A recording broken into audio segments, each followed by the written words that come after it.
Bismillah. إن الحمد لله رب العالمين هو الذي جعلنا مسلمين والصلاة والسلام على رسول الله الكريم والسلام عليكم ورحمة الله وبركاته. Alhamdulillah. I would like to start by doing an inventory check. Find out who's in the audience today. Do we have with us any non-Muslims? You raise your hand. Not Muslim yet. You like the way I said that? I'm a positive thinker. Let me look on this side. Oh, on this side, any not Muslim yet? How about up here? Okay. How many Muslims do we have? Raise your hand. Ooh. How does it feel to be surrounded by all these terrorists? Alhamdulillah. Alhamdulillah Rabbil Alameen. They asked me to talk on the subject about priests and preachers who enter Islam. Very frequently, I get introduced by people that really don't know me or know the real history, and I get amazing credits to me that I never even knew I had. I've been labeled as a Presbyterian, as a Catholic, as a Baptist, and by the way, I was none of those. And I've been told that I was a bishop and a priest, and I go, it's amazing. The problem happens actually when you tell the story in English, then they translate it to Arabic, and then somebody translates it back out to English. There's a word, qasis, which they use sort of as a general word to represent anybody who's religious in the Christian religion. But when you translate it back to English, it's just priest, that's it. So that's why they asked me to try to clarify that whole story tonight. Inshallah, God willing, if you'd like to make notes, you're welcome to do so. And then you can compare the next time you hear the story and see how close it is. First of all, I never imagined that I would become a Muslim.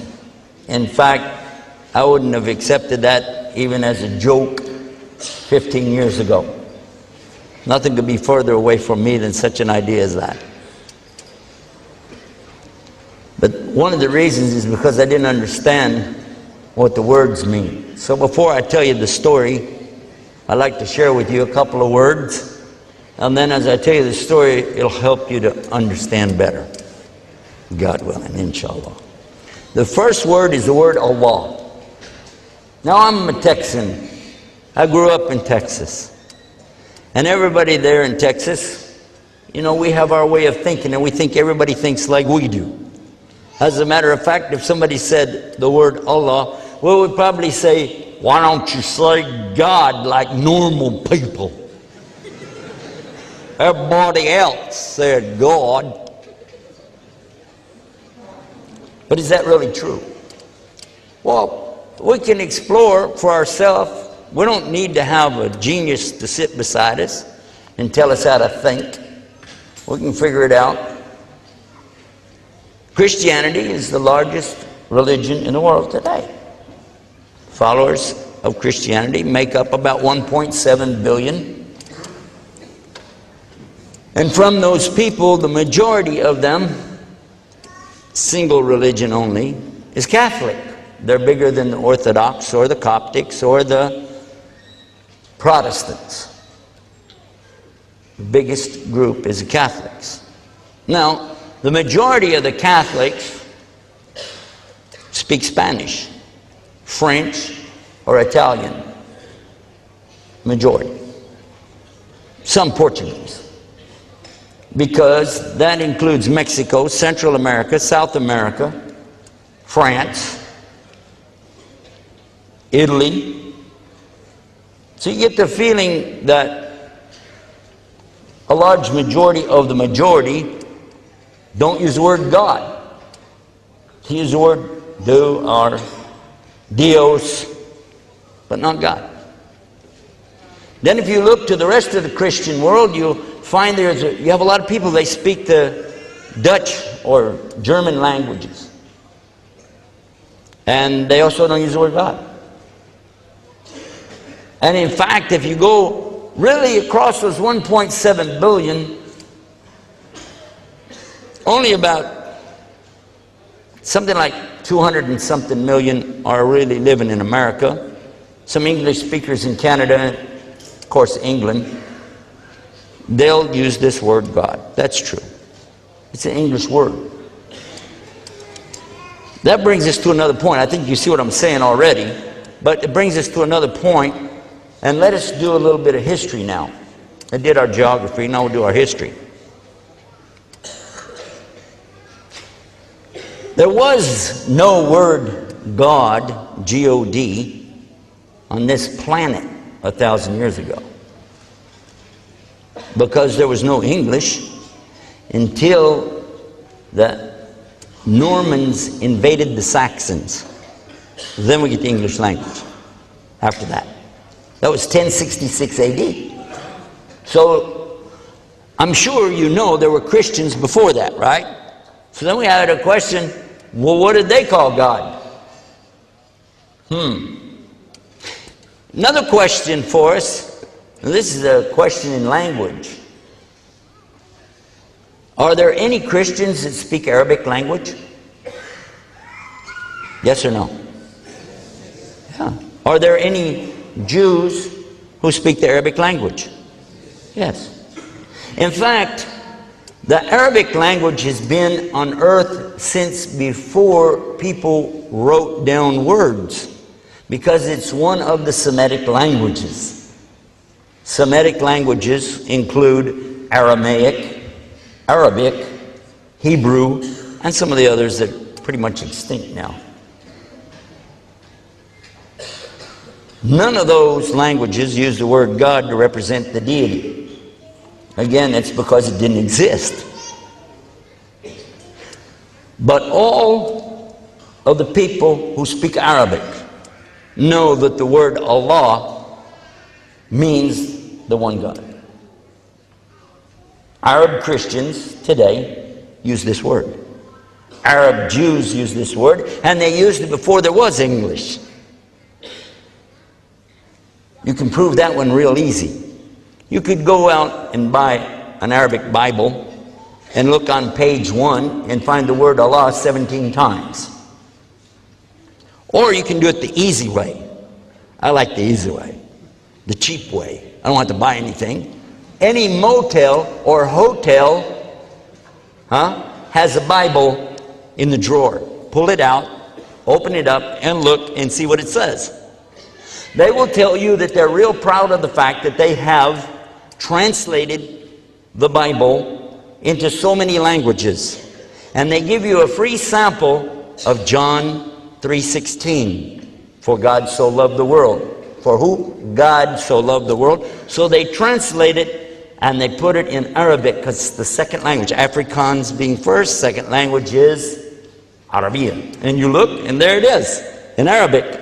Alif, Lam, Lam, Ha. So, this word is acceptable even to Christians who are trying to share their Bible with others in the Arabic language. So we've established now the common usage, almost. One final point. There are 1.5 billion Muslims on the earth today. 100%, every single one of them know that the word Allah represents their God, and they say this word, Allah. So, for the good old boy in Texas, the common word on the earth for the one God is Allah. Oh yeah. Only thing left now is to find out, what does it mean? Does it have a meaning, or is it just a name? There's a word in Arabiya which is ilah. Ilah. Ilah means exactly the word God. Ilah means God. God in English can have a s after it, and that makes God's. God's. More than one. But in Arabic, you can't go s after something and it's more than one. You have to know how to use the language, because the word opens up, grows in the middle, and then you can know without doubt that you meant plural. I want to give you an example of that. Kitab is book. Kutub. Kutub is books. Yes? Yeah. Another word, masjid, our word for what some people call mosque. Mosque is actually masjid. And the plural, masajid. So you can tell real clear when something's plural. And there is a plural for God, gods. And there is a plural for ilah, aliha. You can make it plural, more than one. You can also take the word God and make it female, goddess. Do the same thing with ilah. You can also take the word God and make it mean the God of Abraham and the God of Jesus, but it's a little bit hard in English because you have to make a big G, capital G. My mother used to see it when she'd read her Bible, the big G. Instead of saying God, she'd say Gwad. So you knew she was talking about Gwad. You don't have to do that with the Arabiya, because when you mean the only one God of Abraham, Moses, Jesus, peace be upon him, you say Allah. Because the structure of this, Allah, actually shows you who you're talking about, because it can't be made plural. You can't put it after it. And you can't make it male or female. When you say Allahu, that means Allah, He is, or He did something, etc. But the He, referring to Allah, is not gender. It simply means respect, because you don't call God it. Likewise, you understand why He doesn't call Himself He, she, because again, Allah has no gender. He's so uniquely one. Allah is not male nor female. Besides, that would compare God to His creation. He's not like His creation. Make sense? So Allah is the perfect word if you mean to say one God, by Himself, no partners, not male, not female. Best word to use? Allah. Some proof about that is the fact, as I already told you, that's the word that was used for centuries before there was Gwad, as my mother would say. That's one of the words. That's why I use the word Allah, and I hope people will understand when I use that. Second word, Islam. What is Islam?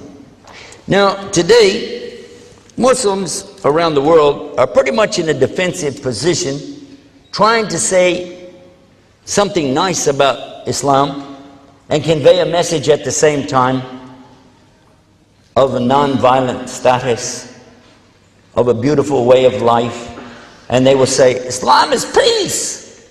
Islam is peace. Have you heard that one? When I walked out here, I think I said Salam Alaikum, didn't I? Right? What does salam mean? Peace? Yeah. But if Islam means peace, I should have said Islam Alaikum. Right? That's wrong. I have to say Salam Alaikum. So what is Islam? Let's look at it. Islam comes from the same root as salam. Sin, lam, mim. Silm. But from this root, you find that it has 5 things contained within it. First of all is total surrender. Total surrender. And then, second, submission. Third, obedience. Fourth, best word in English, sincerity. Complete, total. and 5, peace. Salam is in there, but it's only 1/5, 1/5. So when you say Islam, you're talking about action, verb, things that you do. You're describing, get back up here. You're describing your relationship with who?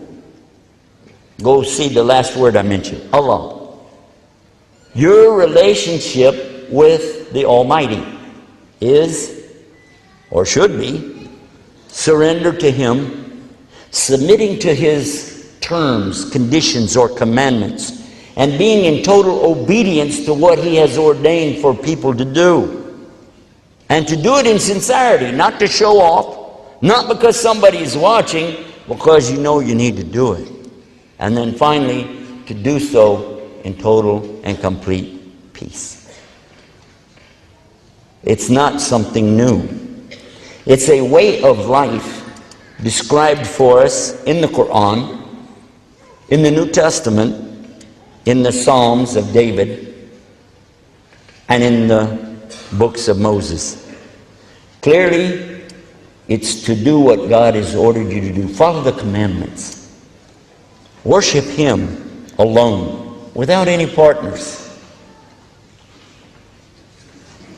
Give up this life, the desires, the lusts, greed, passions. Sacrifice that to follow His will. The 10 Commandments mentioned twice in the Old Testament and referred to throughout the Bible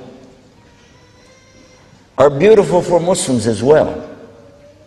They're very clear. And someone in Islam should know that these commandments are for us too, because they're mentioned in the Quran as well. First commandment, La ilaha illallah. By the way, you can talk. This is not Jummah khutbah. Yeah, you can answer me, no problem. So I say something and ask you a question, you can say it. It's okay. Alhamdulillah. First commandment, thou shalt have no other gods beside me. Second commandment, thou shalt not make unto me any graven image. God's speaking in the first person when He says me. That doesn't mean Moses is asking people to worship him. That you will not take God's name in vain. Muslims are very, very keen about never taking Allah's names in vain. Even we don't jokingly call somebody by God's names. In fact, when we name our children, we call them the servant of Allah, Abdullah, the servant of the most merciful, Rahim, and the servant of the all-patient, of the Sabur. So we use these terms because of so much respect for His names. The next commandment says to remember the Sabbath and keep it holy. Sabbath means 7, not 1. Meant the 7th day of the week. We'll leave that for a discussion another time. Think about it. The next commandment, the 5th commandment says, and this is the first thing that leaves the subject of worship of God, says, thou shalt honor thy mother and thy father. And Islam says, after Allah and His Messenger, the first rights go to your mother, and then your mother, and then your mother, and then your father. Yes? It's not something new, is it? The next commandment, thou shalt not kill. Islam has that. I think it's in Surah Al-Ma'idah, chapter 5, maybe verse 36. It's in that area. Whoever kills an innocent person, it's as though they killed the whole of humanity. But whoever saves a life, it's as though they saved all of humanity. This is more or less translation to English. Next one, thou shalt not bear false witness. No lying. Ya ayyuhalladhina amanu attaqullah wa qulu qawlan sadida. O you who believe, speak the truth. Again, same thing. Thou shalt not commit adultery. Zina. Is it forbidden in Islam? How many pages dealing with the subject of zina? No adultery. In fact, there is no marital relationships without marriage. Nothing. No boyfriend, no girlfriend. Just get married. And even after you get married, no hanky-panky. True? Wow. Pretty familiar, isn't it? But it doesn't stop there. The Bible goes on to say that you will not have envy for your neighbor's ass, meaning his donkey. And I'm quoting to you from the Catholic Bible. It's a little different than the Protestant Bible. And the next one, it says you will not have envy for his wife. Now, the Protestant Bible gives the women a little bit higher status and lets the woman be ahead of the donkey. I don't know why. But in Islam, we have real clear, وَإِذَا حَسَدٍ إِذَا حَسَدٍ. I'm seeking refuge with Allah from the envier when he does envy. So it's also forbidden in Islam. We didn't mention anything about donkeys and wives, but it's the same thing. Make sense? I got one more word and then I'm ready to tell you the story. The next word is Muslim. Now again, I'm from Texas, so down there we said, oh, I'm old Muslims. But you know, Muslims, we don't like that too much because it's actually somebody playing with Arabic to make it sound like Mazlum. Mazlum is people that do wrong things, bad things. And we don't want them to say that. Muslim. Say moo. Hello? I can hear you breathing. Say moo. Ah, there you go. Moo. Slum. Muslim. It comes from the word Islam. Whoever does an action, and you're using the Arabic language, you put mu in front of it, in front of the verb, in most cases, and you find the one who's doing it. For instance, our word safari in the English language comes from the Arabiya safar, to travel. Whoever travels is a musafir. And believe me, sometimes when I'm traveling, I suffer. But that's another story. Another word in Arabic, salli. When somebody is doing their worship, standing, bowing, prostrating, that's salli. The musallin, those who do this. Now, when you put mu in front of salli, musalli, you see how it works. Another one, have you heard this? Allahu Akbar, Allahu Akbar. That's called the adhan. And when you do it, you become the mu'adhin, right? Did I get it right? Don't let me get mixed up here now. So if I want to do what God wants me to do, if I want to surrender to Him and submit to Him, obeying His commandments in sincerity and peace, what am I? Muslim. In English, we don't have a word for it. You have to put all that together and say what I said. But in Arabic, Muslim. You believe in the one God of Abraham, Allah. You want to do what He wants you to do? You really serious? You're trying your best? Then you're a Muslim whether you know it or not. Then it's on the day of judgment that the ultimate judge, Al-Hakim, will decide who the real believers are, who the real Muslims are, not me. There's a final word, deen. I didn't used to do this, but I found that it's necessary to mention this because of the mistranslation to the English language in Pickthall and Yusuf Ali's translations. They use the word religion. English doesn't have a word to handle the word deen.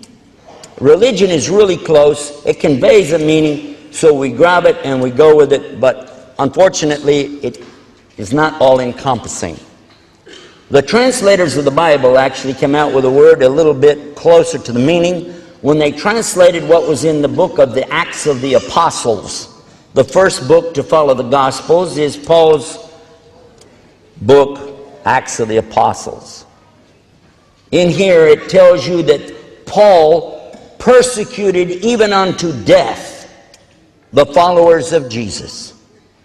But he doesn't call them the followers of Jesus. He calls them the people of the way. And they used a capital W to signify that this was the proper noun, and you capitalize proper nouns with a big W, just like they did with the big G for God. Right? Way. People of the way. Ahl-Din was the reference he was talking about. How many Muslims in here would like to be known as Ahl-Din? Please raise your hand. Ahl-Din. Oh, you don't want to follow the Deen of Rasul? Inna Deena Indallahi al-Islam? How can you be a Muslim you don't follow Deen? Let me try that again. How many Muslims would like to be Ahl-Din? Hello? He made up for it. He put two hands this time. Good. Alhamdulillah.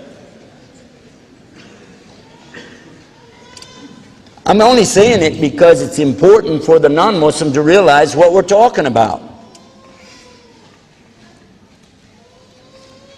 Our book, the Quran, tells us, in no uncertain terms, by the way, this word deen is used over and over and over, maybe more than the word Islam itself in the Quran. Inna deena indallahi al-Islam. وَمَنْ يَبْتَغِي غَيْرَ الْإِسْلَامَ دِينًا فَلَا يُقْبَلَ مِنْهُ وَهُوَ فِي الْآخِرَةِ مِنَ الْخَاسِرِينَ الْيَوْمَ أَكْمَلْتُ لَكُمْ دِينَكُمْ. Yes or no? At the end of that one, وَرَدِيتُ لَكُمْ إِسْلَامَ دِينًا. Again, the deen. And قُلْ يَا أَيُّهَا الْكَافِرُونَ. How does it end?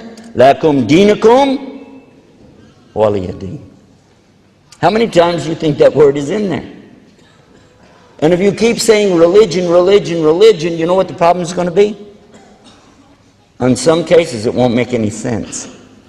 How do you tell an atheist, mulhid, lakum dinakum waliya deen? He doesn't have any religion, but he has a deen, doesn't he? To you, your way. To me, my way. Make sense? Well, if it didn't, go talk to scholars, because I asked them, they said use the word way. And then when I found it there, Paul's using the same expression, makes sense to me. People of the way. The people of Jesus' time were called people of the way. They were never called Christians. The Bible said they were never called Christians until after Paul goes to Antioch, because Paul said that himself. They were never called Christians until after Antioch. Prior to that, they were called Ahl-Din, people of the way. Did Muhammad bring something new? The Quran says no. The Quran clearly tells us in chapter 42, real clear, that this is the deen, way, that was with Abraham. And it's the deen for you, meaning Muhammad sallallahu alaihi wasallam, and the deen of Moses and Jesus, Noah, are mentioned in this verse. Read it.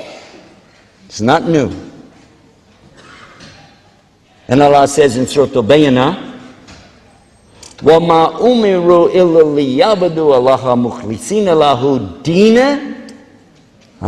حُنَفَاءَ وَيُقِيمُوا الصَّلَاةَ وَيُؤْتُوا الزَّكَاةَ وَذَلِكَ دِينُ الْقَيِّمَةِ. How many times you got to hear the word before you go, oh, wait a minute, I got it. Deen. Ahl-Din. Oh, translation, sorry. The people of the book, the Jews and Christians, were not ordered anything more than this, and Allah tells you, to be on the deen. He said this is what they were ordered: to worship God alone without any partners. Keep religion clean, pure for Him. Establish regular salah, worship. Don't call it prayer, okay? They don't have a word for salah. Establish this ritualistic worship, salah. Pay the zakat, which means charity. You have to give charity. You have to give charity. You have to give charity, or you're not a Muslim. Allah said that in the Quran. Clearly, you're not guided by Quran until you give of the things that Allah gives you. First verses in Surah Baqarah. And Allah said, this is the deen most clear. And we're not going to call it religion. It's the way. It's the way to get to who? Allah. I want to be with Allah in the next life. And really, I want that for everybody here. I do. But the only way we can get there is to do it on His terms. I cannot make up a religion and expect Him to accept it, can I? Can I go out into the bush, pull up some trees, carve them up into some kind of little statue, and start praying to those little sticks and stones and asking them to help me? Can I do that? Physically, you could do it, but would it work? Duh. How is the stick going to help me when I was just cutting it a minute ago and he couldn't help himself? Some people, by the way, carry a lucky rabbit's foot. I don't know if you have that in Australia or not. Do you have that? Lucky rabbit's foot. Have you ever heard of that? Very popular in Texas when I was growing up. Lucky rabbit's foot. They get the foot, put it on a little chain, wear it around their neck, put it on a keychain. You ever heard of that? Wasn't very lucky for the rabbit, though, was it? Got to think about that. I saw somebody as a driver, taxi driver. He had a little statue in India. He had a little statue in front of his steering wheel. When I got in the car, shut the door, the little statue started to wiggle. I said, what is that? He said, that's my God. Said, that's God? He said, yep. They said, but that's only one God. I said, okay. He said, that's the God for driving around, the traveling God. I said, you know, when I slammed the door, I noticed he wiggled a little bit. If you're a traveling God, you better put a seatbelt on him. Otherwise, he's going to fall on the floor. You're going to have a problem. What's amazing is his comment back to me, because I'm playing with him a little. You know, what if it falls on the floor? What if it breaks? He said, I'll just go buy another one. Besides, he smiles, reaches over and grabs it. It has Velcro on it. So you can make up a God with Velcro on it. You can go out and cut up sticks and stones and play around. But do you really think that's going to benefit you? Who created everything? Who created the heavens and the earth? And you ask the people, and they'll say, Allah, God. And who created the sunset? And who created colors and beauty? Who created you? They'll say the same thing, God. Is that right? Yeah, they'll say that. So the question becomes, then why don't you want to worship Him on His terms? Why do you want to make up a religion? Good question.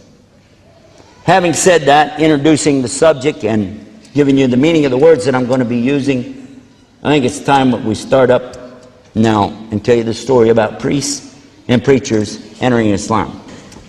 First of all, Muslims should always begin whatever they do with Bismillah, with the name of Allah. But there are a lot of people that say they believe in one God, but what do they believe? And I'm going to change the subject a little bit. Suppose we're going down the road, you know. Maybe, as an example, we wanted to drive from here to Perth. Would that be a trip? That'd be a trip, wouldn't it?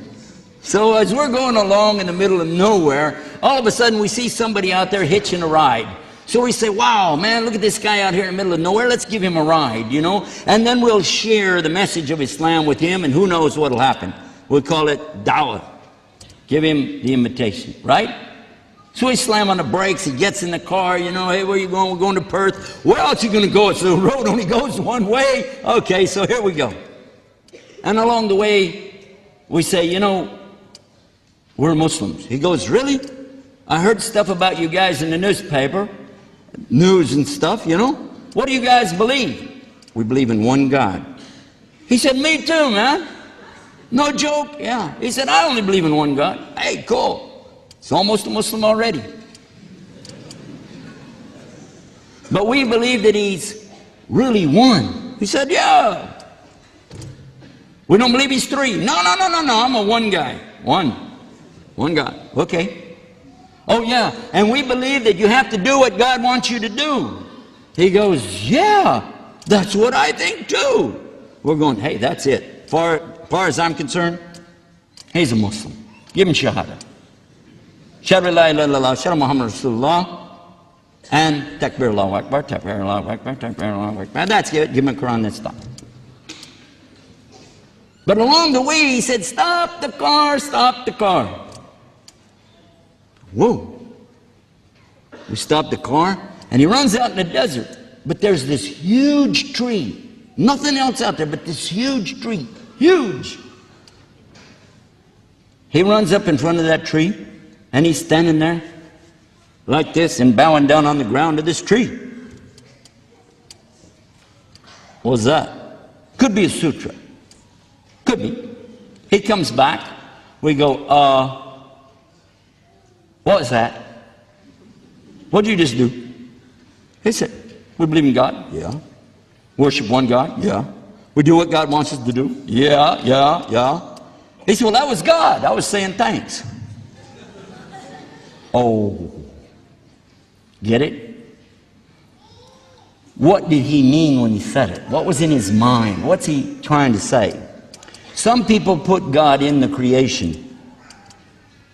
Some people put God in the creation. And if they do that, they're always going to come up short. A little later, we're going to go into that and break it down. But now I want to tell you what happened to me. And this is how it started. My father was an ordained minister and a businessman at the same time, non-denominational Protestant, just for the record. I also had become a preacher, but I was also a music minister, meaning that I spent a lot of time playing music, selling musical instruments to the church, etc. And one day Dad came to me and he said, we're going to be doing business with a man from Egypt. I said, hey, good. He said, yeah, we're going to be, importing things and selling them in our store. I said, it's good, man. Nile River, pyramids, the Sphinx, Abu Hul, Cool. He said, yeah, and he's a Muslim. I said, a what? He said, a Muslim. I said, Dad, I wasn't going to have anything to do with it. Those guys are terrorists, hijackers, kidnappers. They don't believe in God. They kiss the ground 5 times a day, and they worship a black box in the desert. That's what we knew. That's what we'd been told. SubhanAllah. Dad said, well, I want you to meet him. I said, no, wait. He said, you have to meet him. I said, no. Dad said, you will meet him. No, it's my dad's house, Dad's business, and I'll meet him. But I said, it has to be on my terms. He said, okay, what's your terms? I said, I got to come straight from church. I'm going to come straight from the church, and I'm going to have on my cross, have my Bible, and my cap that said, Jesus is Lord. Dad said, okay. And I'm going to bring my born-again wife with me, and we're going to really pray this man into salvation. I said, okay. We came straight from church on Sunday afternoon, went to my dad's store. And by the way, in the United States, you can be open on Sunday. So we went there. I said, where is he? No, I'm expecting to see some guy in a long, black dress and some kind of what we call a baya over it, or bish, and maybe a big turban on his head, eyebrows that go all the way across from one side to the other, with a big sword. I'm looking for Ayatollah Khomeini. But it surprised me. Dad said, here he is. I went, where? This guy? I'm expecting big beard. This guy has no hair at all, not even up here. He's bald. And when I shook his hand, I was surprised. It's warm, like a human being. Last week in Sydney, after our program, the daughter of one of the ministers that was there came to us and she said she was so surprised. She said, "You guys are human just like us." Wow. I think we need to get a new press agent. We're not doing very good with our PR. So I asked him straight up, "Do you believe in God?" You know, like Mom, God. He said, "Yes." "I'm talking about the God of Abraham." He said, "Yes." "Moses?" "Yeah." "David, Solomon?" "Yeah." "You believe in the Bible? Do you believe in the Old Testament?" "Yes." "Psalms?" "Yes." "Yes, but do you believe in the precious name of Jesus?" I said, "Yes." Well, this is going to be easy. "Yes, sir." I told Dad, let's, bring him on. That'll be great. In fact, we got an extra place out at the house. Let him stay with us. Dad said, "Don't try to convert him." I said, "Me?" So I decided that here's what I'm going to do. I'm going to work with this man day and night and witness to him, that's what they call it in Christianity, showing him the Bible until he realizes the truth and he becomes a Christian. Now, along the way, we were working together. I was very impressed with his work ethics. He was a very honorable, honest, and truthful person. Had to admire that in him. Really had to admire it. I couldn't help but notice that it didn't matter what it was, he was always fair to the customer. And unlike some people I knew, he never talked about people behind their back. Usually after a customer walk, I don't know, if you go in a store and you act like an idiot and you see the clerk is standing there going, no matter what you do, customer's always right. As soon as you leave, what an idiot. He never did that. That was amazing. And driving, our business took us a lot of miles every day. And while we'd be driving across country in Texas, it was big. Not maybe like you got here, but big. I would engage in certain kinds of debates with him. Amazingly enough, he avoided debates and just kept throwing questions back to me, just to think. Finally, he told me, "You know what? I'm willing to go to your religion. I'm willing to go to your religion if your religion is better than my religion." Well, that's easy. There's no religion in the world easier than Christianity. Is it? All you got to do is say one thing, and that's it. One thing, you're done. Good to go. Let's start filling up the bathtub. We're going to dunk that boy tonight. We're going to baptize him. But then he threw me a curveball. I don't know where it's coming from. Maybe he watched those cricket players or those rugby guys or something. Man, it come from nowhere. He said, "But you're going to have proof." I said, "What?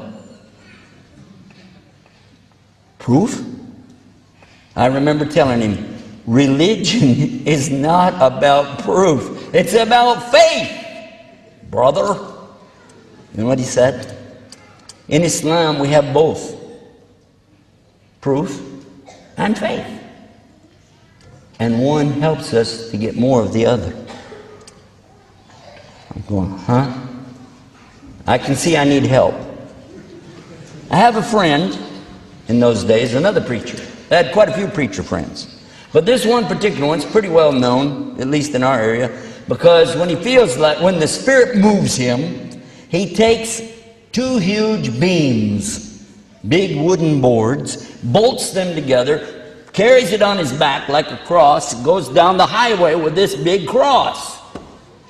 And then people stop and he gives out these little miniature Bibles. So I went to him and I'm telling him, you know, about this and talking about it. And I said, and by the way, he believes in Jesus, the miracle birth, the miracles that Jesus did with people to help them, you know, and heal them and restore sight to people that were blind and even bring a dead man back to life like Lazarus in the Bible. That's what the Muslims believe that, I was telling him. He said, you got a demon. I said, what? He said, you got a demon. I said, I got a demon. How did I get a demon? He said, don't talk about them. Don't talk about those guys. And he kept putting the cross all around. Then something happened just real soon after that. We went to those great big prayer meetings. I don't know if you've ever seen them on TV where you got 5,000 people sitting in the audience all going, ah, ah, like this. He had a heart attack. Now that's funny, but not funny, but strange. Let me use the word strange, because the guy on the stage is healing people, and here he had a heart attack back there. First thing they said was call an ambulance.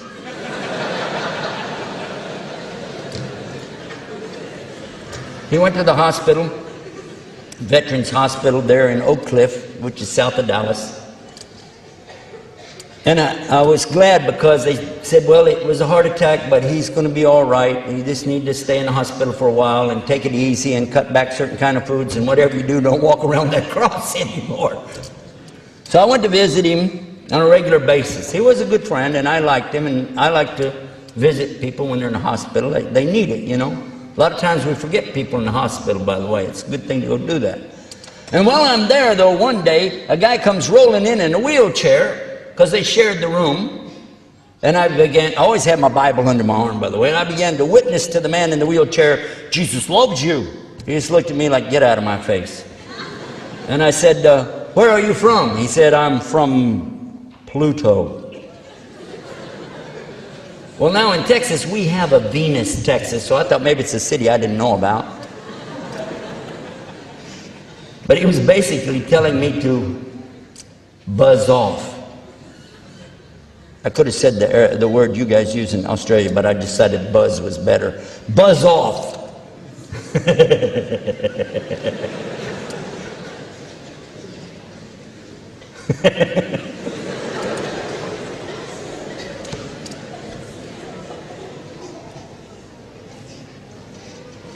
I tried to witness to this man, and I'm trying to read to him from the book called Jonah. It's Yunus. You know Yunus.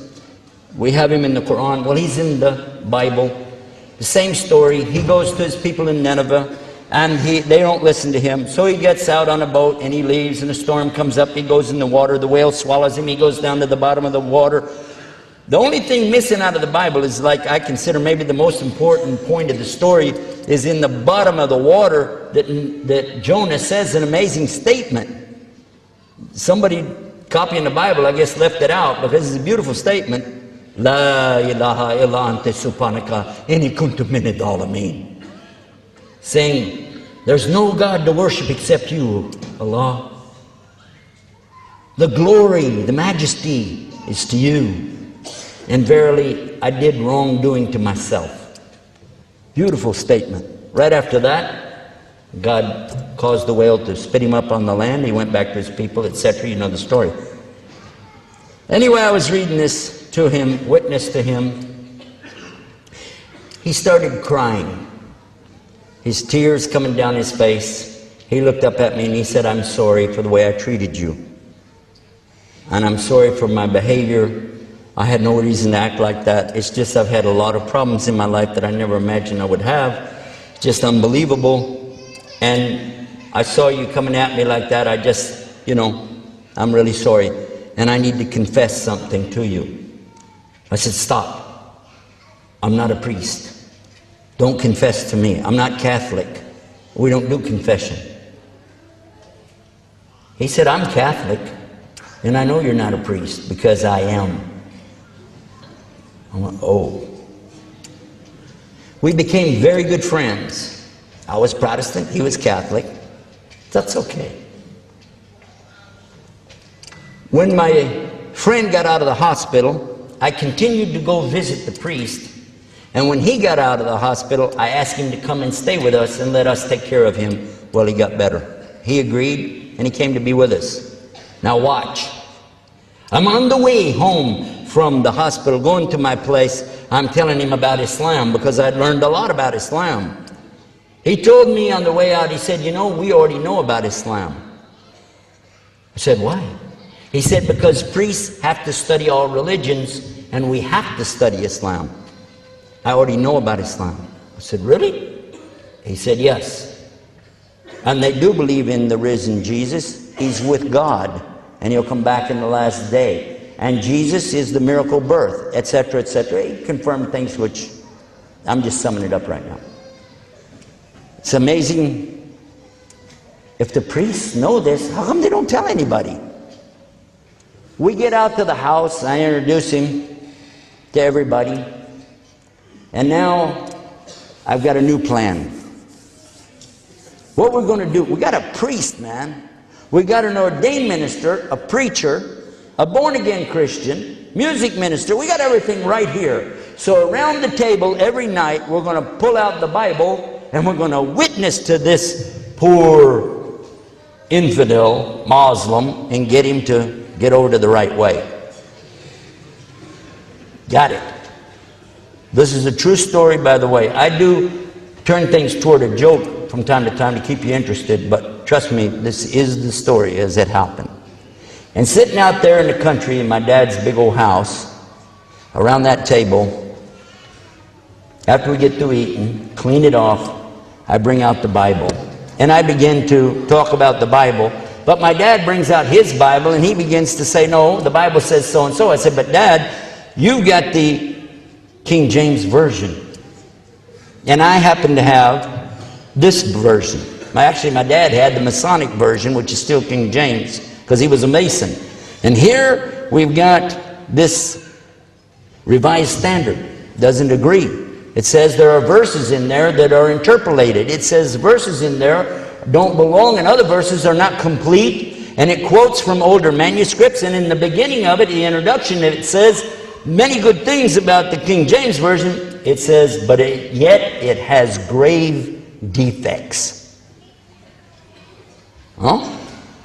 So I'm trying to show the most up-to-date version of the Bible. Then my wife brings her version. Jimmy Swaggart's Good News for Modern Man. Boy, is it loaded up. But to be fair, he said real clear in a debate one time he wasn't a scholar of the Bible. And if you ever read that Good News for Modern Man, you'll see that he could prove that. Anyhow.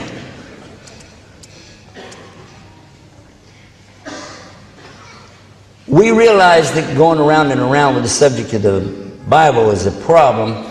Finally, I tried to take some pressure off of us. We're arguing with each other. And then the priest says he's got the Reims Douay Bible, and that's got 73 books. We got 66 books. So where are we going to go with that? So I looked over at the Muslim and I said, how many versions you got of that book you got, that Koran thing? How many you got of that? One. Only one. In 1400 years, one book in the Arabic language. And every single verse is still the same, regardless of where you go. In fact, every single word is still the same, no matter where you go.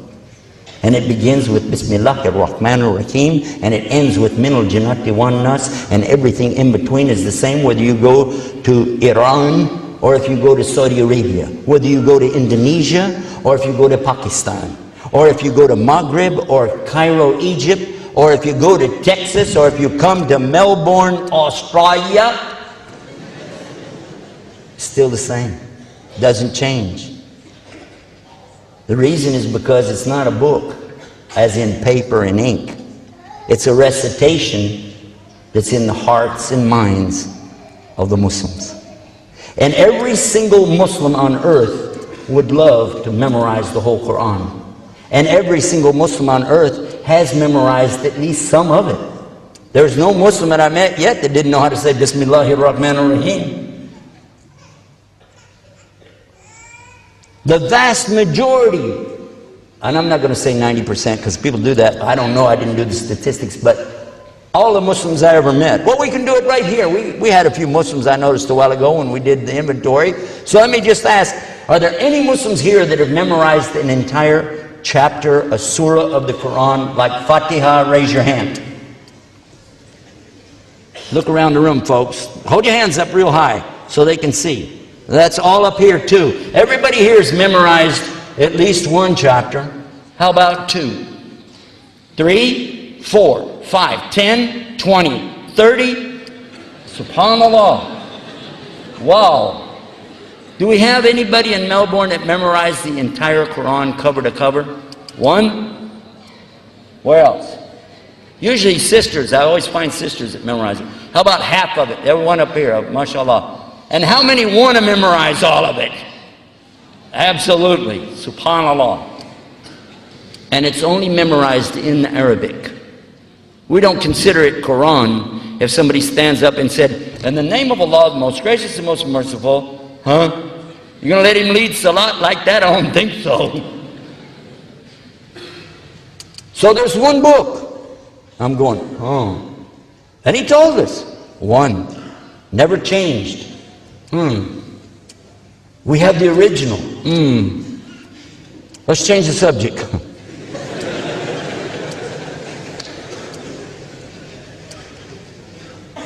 We begin to argue a new subject.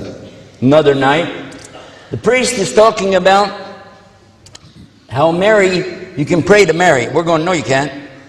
And St. Joseph. We ain't got no St. Joseph. We're Protestants. And we got to talk about God. And who is God?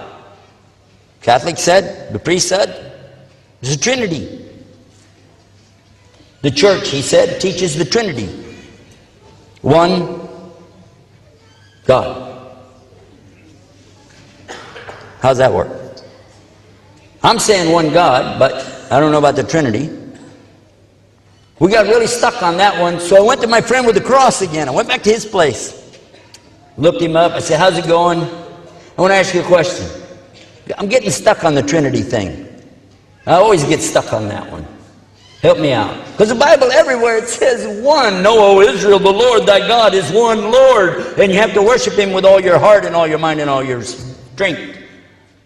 That's New Testament, Mark chapter 12, verse 29. And then Old Testament. You know no other God beside me. Beside me, there's no Savior. And who is that? That's the God of Israel. The God of Egypt. The one who brought them out of Egypt. The land of the oppression where they were. That's in Hosea chapter 16, verse 4. How am I going to explain 3? I don't get that. My friend with the cross to the rescue. He said it's like an apple. An apple. The apple has a skin. Inside the apple is the meat. Inside of that are the seeds. 3 things, 1 apple. There you go. That works. Now, you know what happened by the time I sat with my friend, we're driving along, we're debating again in the car, you know what I'm saying? Here we go. And I brought up apple, skin, meat, seeds. He said, how many seeds?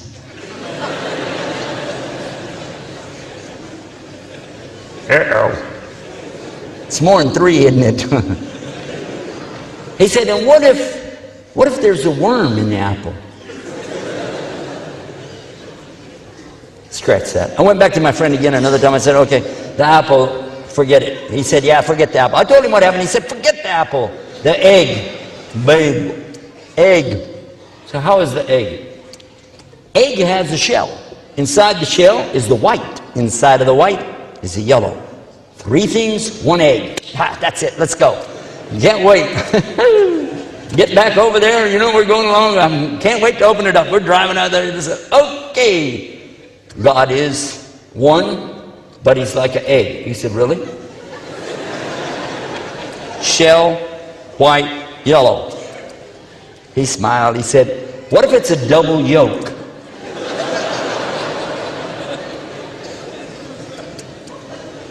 And what if it's rotten? Well, now, where am I to go with that? Well, help is near, by the way. And I meet a gentleman, well, I'm out doing some business, He knows me as a preacher, I guess. And I tell him I'm having a problem with the Trinity. He said, you? How could you have a problem with it? I mean, look at you. You're the one telling everybody. He said, the easiest example is me and my family here. I said, how? He said, look at me. I'm one man, right? Yes. My wife is one person. Yes? Yes. And my son, he had a little boy in a stroller. It's one. Yeah? One. One family, 3 people. It's the family of God. Works. Let's try that one.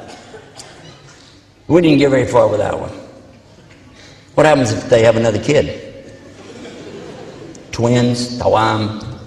What if they get a divorce? Ooh. I don't know how it is in Australia, but in Texas, if you get a divorce, the wife gets the car, the house, the bank account, the Keogh plan, your retirement program, any benefits, your computer, and all of your email.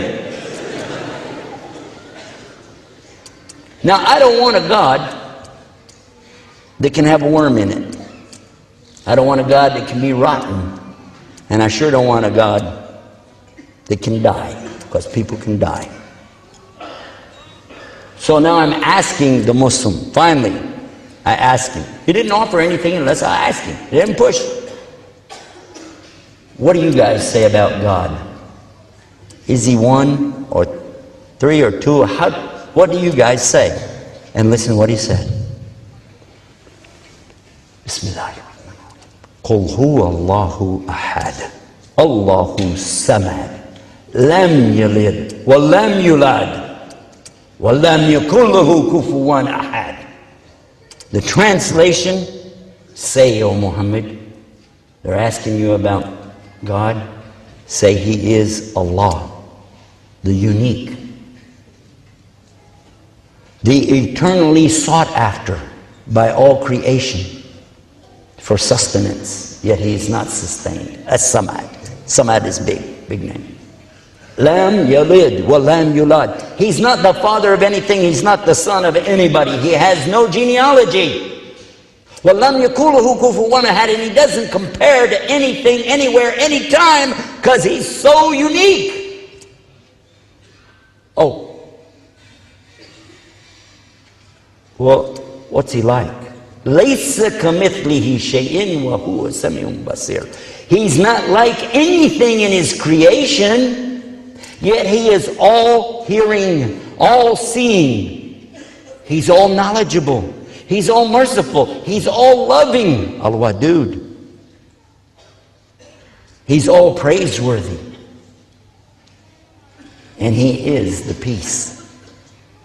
As-Salam. And he is the light, An-Nur.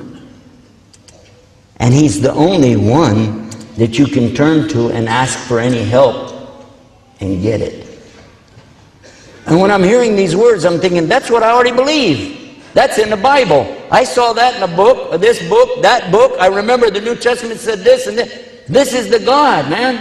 How did we come up with 3? Catholic priest provided that answer for us. Oh yeah, he was very knowledgeable in the history of the church. I got it on my website, just in case you want to check it out. IslamTomorrow.com/Bible. I put my commercial in the middle, so when they try to edit it out, they can't, you know. IslamTomorrow.com/Bible. I took it from the Catholic website so you could see it for yourself. They say that the church started in the year 325 AD, after Jesus. Hello?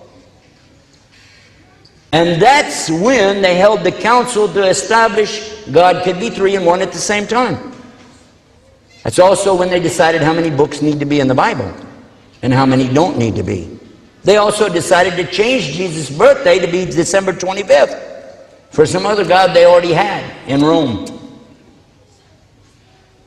They also added Easter, the Feast of Ishtar, all of that at the same time. Now I'm hearing this coming from the Catholic right there, telling me that's how it happened. I happen to know a little bit about the Protestant religion. It's a break-off from the Catholic. And then when the Protestants broke off from the Catholic, they tossed out 7 books of the Bible.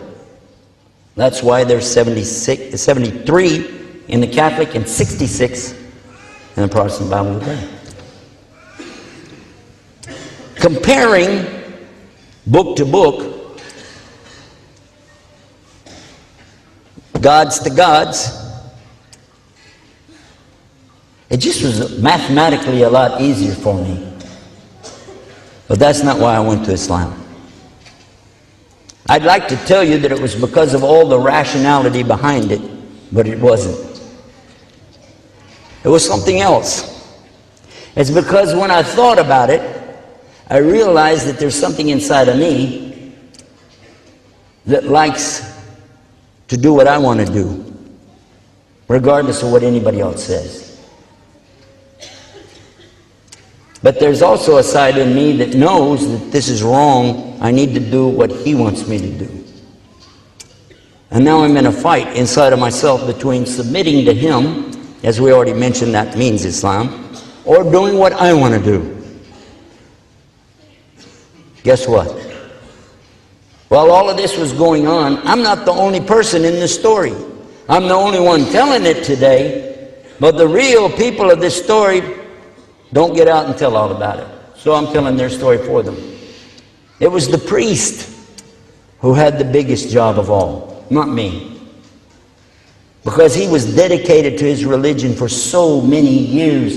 He had been a missionary going into South America, Central America, Mexico, learning their languages and speaking their dialect, yet he was from New York. He was an Irish priest from New York. He gave up everything to be a priest. He can't get married. He can't have any children, of course, no grandchildren, no intimate relationship. He gave it all up for the Lord. That's an important concession for a person to do. We don't want to make fun of that.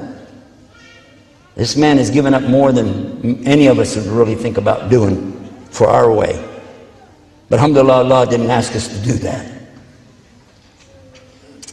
But this man asked our friend, because now we're calling him my friend, he's no longer an infidel Muslim anymore, our Egyptian friend, he said, can I go to your church? Can I go out there to your, wherever you worship? He said, sure. Took him to the masjid during the week. They came back that night. We said, what happened? He said, what do you mean? I said, come here.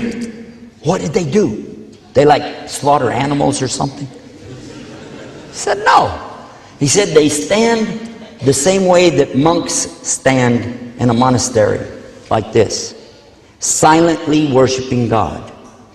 But then they do something that only the priest gets to do, which is a sajda. They bow and do sajda, but he just mentioned the sajda. He said, and it's so peaceful, there's no sound. It's so sweet. I said, what? That's not the kind of religion I grew up in, right? I said, okay, what kind of music did they play? He said, there wasn't any music. I said, what? How are you going to worship God without music? He said, they didn't have any instruments. So I went to my friend, the Egyptian. I said, is that true? You guys don't have any music in your worship service? He said, no. No organs? No pianos? Now we were in that business. Estes Organ and Piano Company, that's us. How many mosques are there on the earth today? He said millions. I said, do you think the Muslims would like to start music in their services? I see opportunity here. He said, I don't think so. And then, a few days later, the priest asked if he could go again to the mosque, because the Muslim regularly would go. He would say, I need to go visit the mosque. Even though they drove something like 25 miles, they would go and come back. That night, they didn't come back, and we were scared. We thought something happened to them. It got later and later and later and later. They missed supper, everything. Finally, they come up the driveway. We could see them coming in the driveway. Saw them get out of the car, start to come up to the porch. And I looked out. Right away, I recognized the shiny spot on the Egyptian. He didn't have any hair. But who is this with him? Who is this guy I see standing with him who's wearing a white dress and got one of these things on his head? And I looked, I said, that's Father Peter Jacobs. I said, Pete, did you become a Muslim? He said, Ashhadu an la ilaha illallah. Ashhadu Muhammad Rasulullah. I was shocked. How could this be? A priest became a Muslim. I went and got my camera. We used to have a TV show, Estes Music Jamboree.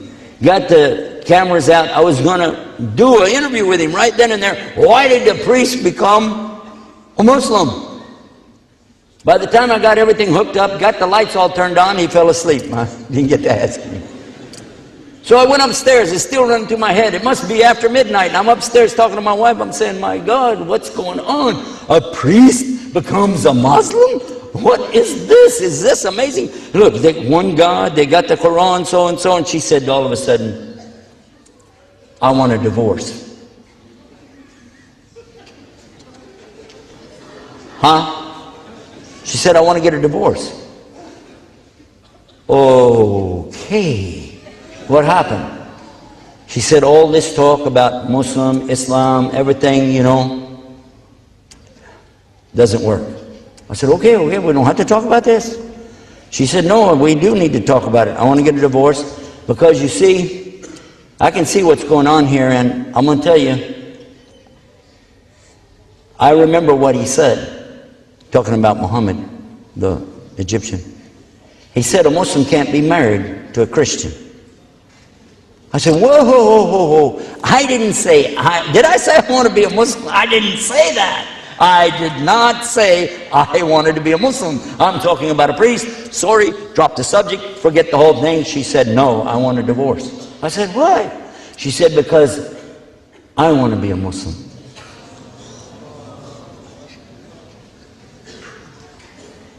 Huh?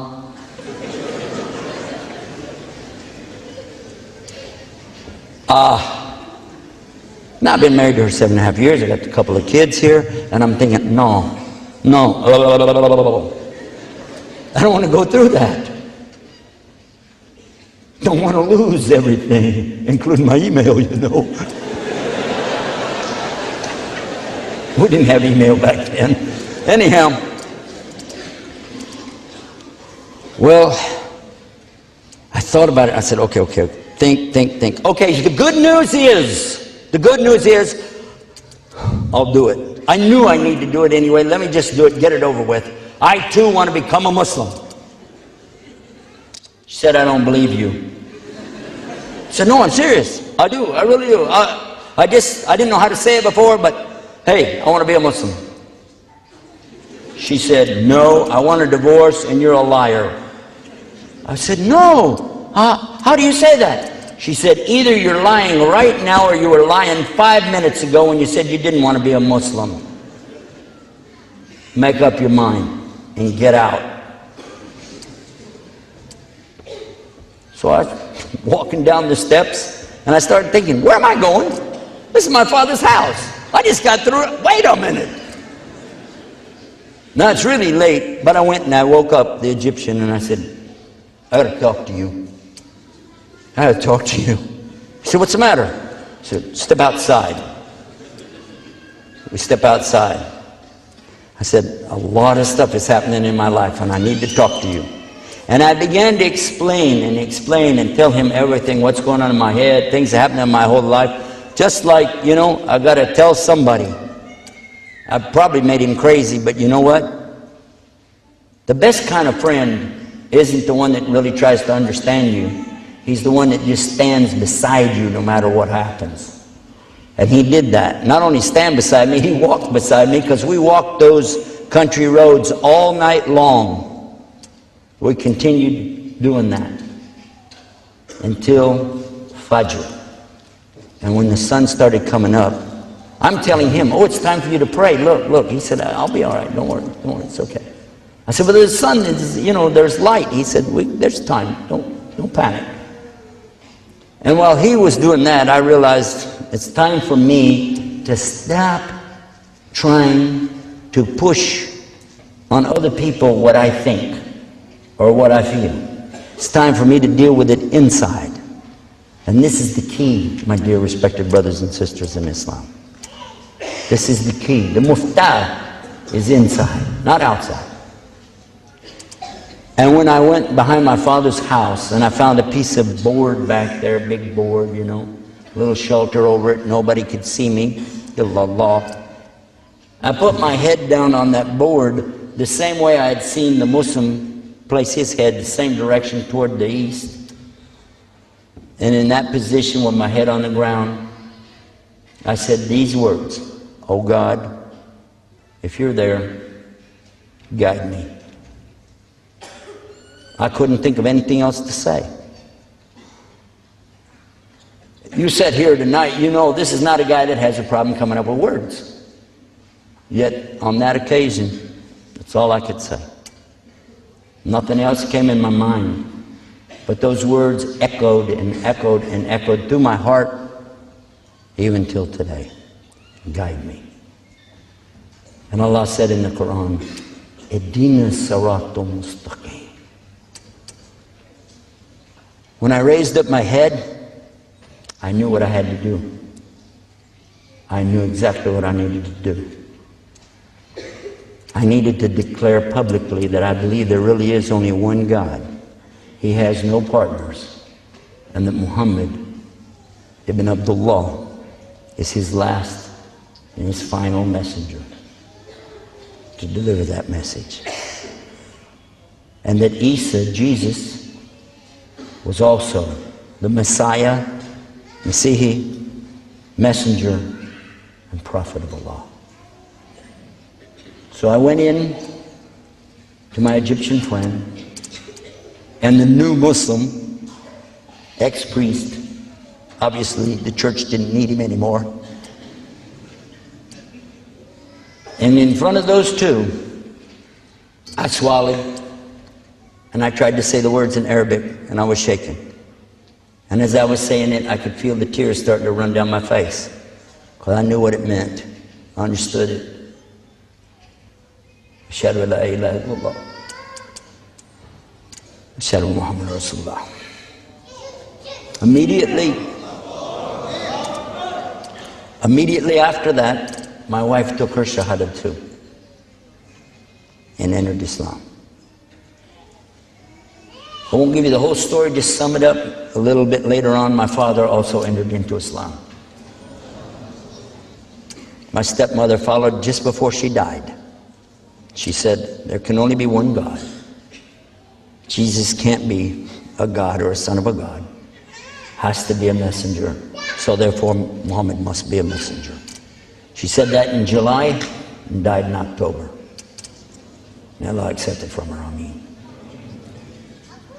And since then, I've seen many priests, even bishop, archbishop, ministers, pastors, reverends, elders, nuns, and even one called discipler from the Methodist Church enter into Islam.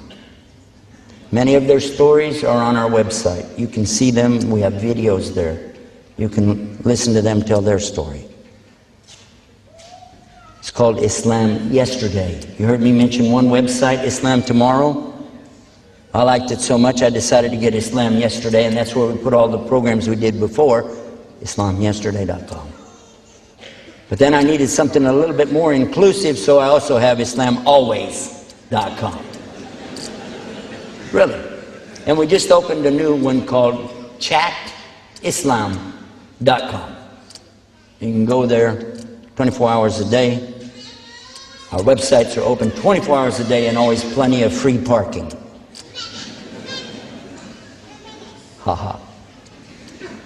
Before I leave the stage tonight, I would like to just give some nasiha or advice to us, and I hope Allah will accept this.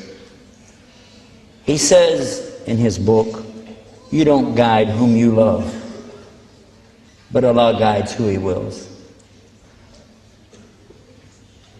He asked us to deliver a message. He told us to go out and give dawah to the people, to invite them with a message of what? Worship God without partners. Yes? Is that the message? Try to keep that in mind when we deliver it. Because He also said, La ikraha fi din. We can't force anybody. Islam never spread by the sword. And it doesn't spread by any other weapon either. It spreads by truth. If you consider truth to be a weapon, then consider what Allah said about it. وَقُلْ جَاءَ الْحَقُّ. This is in Surah Al-Isra. And say the truth has come and destroyed all the falsehood, because it will always destroy the falsehood. So let us work together. It's my advice, suggestion, nasiha. Let us work together to live as Muslims, to be all we can be, and let that be an example for the people. And then when we talk to them, we can be proud to say, come be like us. Come be like us. May Allah accept your Islam. May Allah accept from me, from all of us and all the people. May He save all the people from the hellfire. Ameen. Alhamdulillahi Rabbil Alameen, huwa alladhi ja'alani muslimin. Wassalamu alaikum wa rahmatullahi wa barakatuh.